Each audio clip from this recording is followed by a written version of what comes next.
it's this double-edged sword. I know that the national suicide rate says that right now we're at a 50-year high.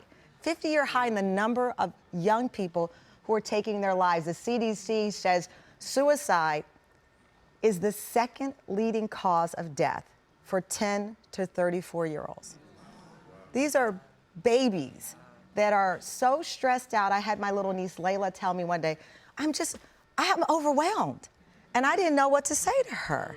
I mean, have you been impacted by this at all? Come on, I want you to stand up. Thank you. Nice Tamron Hall blanket. Thank you. I'm a school social worker, so I think kids need to be in school.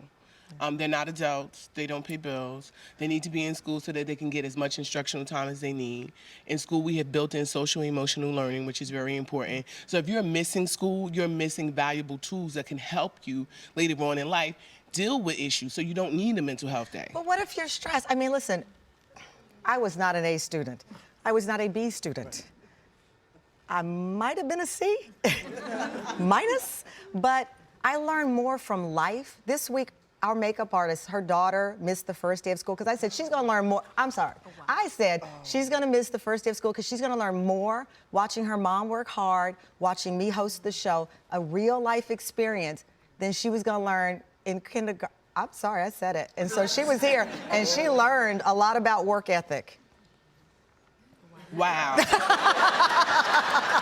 I grew up in the 70s. You went to school every day unless you were LOC, which is loss of consciousness or bleeding to death. You went to school. You went to school. You had to go to school. It was instilled in us, going to school is your job. That's important. And I believe as parents, you know, we have to kind of disconnect from social media, you know, partying or working, and you have to be present for your kids. And if you can help them, oh, amen, okay. You have to be present for your kids. It's hard. This is what happens. You know, you have the breakdown of the family, and parents don't know how to help their kids. Yeah, I agree. So send them to school, and we can help them. Well, you know, speaking up, thank you very much. You're awesome. And I want to bring in a doctor, Dr. Jennifer Hartstein. She is a therapist, and we brought her in to talk about it, to pick up. We just had a woman who's in the schools every day, Dr. Hartstein, who's working with the kids. Where do you stand on these mental health days? I think mental health days are really, really important. And I think that we can't expect, we talk about adults being able to take mental health days, but how are we teaching adults to know what the signs are that they need to do that if we don't teach kids what their own mental health awareness is? And though I think that it makes sense, we want them to be in school, we want them to be in the routine.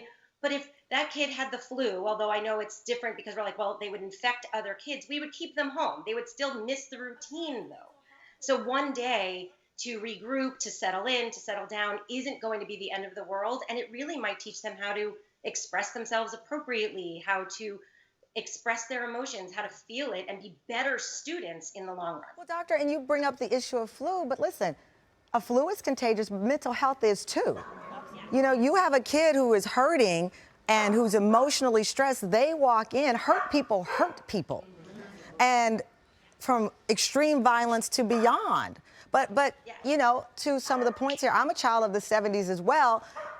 You know, we were the Band-Aid go culture. People say, you know, you put a kid in seatbelts, they would put us in the car and just be like, hold on, don't fly out the windshield. But when you know better, you do better. Is that the case here? Are we learning more about mental health so it compels us to do better? We are, and I'm sorry that my dogs decided to be part of the segment right when we started.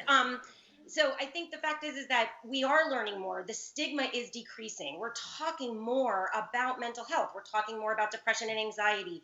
You gave these really challenging numbers. The numbers are insane.